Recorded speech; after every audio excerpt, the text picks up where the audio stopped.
Carlos Pulgar, portavoz de la Xunta por la Defensa. Carlos, ¡Oficialidad! Que si no, no me sale. Dime, ¿qué estáis haciendo aquí hoy? Pues un par de cosas. Por una parte estamos celebrando el Día Internacional de la Lengua Materna, que se celebra este 21 de febrero, y por otra parte, pues bueno, entendimos que una buena manera de celebrarlo y venir aquí a la televisión a reivindicar, bueno, una reivindicación histórica del movimiento de defensa de la lengua asturiana, que es el tener una televisión en asturiano que dé disponibilidad y que dé, digamos, que ofierte productos culturales en lengua asturiana y toda la programación en lengua asturiana a la gente que lo quiera ver.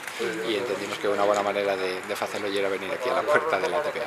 Y hacerlo también en alguna instancia gubernamental, me refiero, pues, para forzar un poco la Sí, evidentemente yo creo que estamos haciendo ahora una serie de campañas. El otro día tuvimos delante de la Consellería también con estos mesmes lletres, que las campañas, digamos el nombre genérico de la campaña y oficialidad con todos los lletres, porque precisamente pensamos que si hubiera oficialidad, precisamente muchas cosas de estas que tenemos que reivindicar pues ya vendrían más solucionadas. Estaría solucionado en el sistema educativo, en los medios de comunicación, en la propia administración, y ese, digamos que el estatus jurídico de oficialidad pues va a solucionar este tipo de cosas. Por eso vamos a estar esta temporada pues bueno, haciendo esta campaña de oficialidad con todas las letras.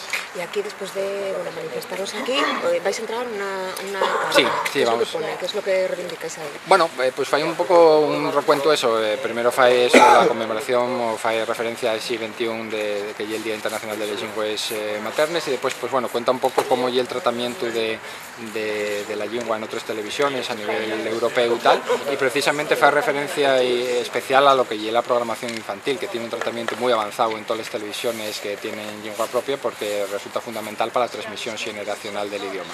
Y eso, bueno, y un poco la justificación para que todos estos personajes muy perconocidos de la televisión pues estén apoyando la campaña. Pues eso es allí el significado, porque digamos que en todas las televisiones de lengua propia pues eso, el tratamiento de la programación infantil es muy intensivo, y creemos que tiene que ser el primer paso para ir hacia la televisión. ¡Oficialidad!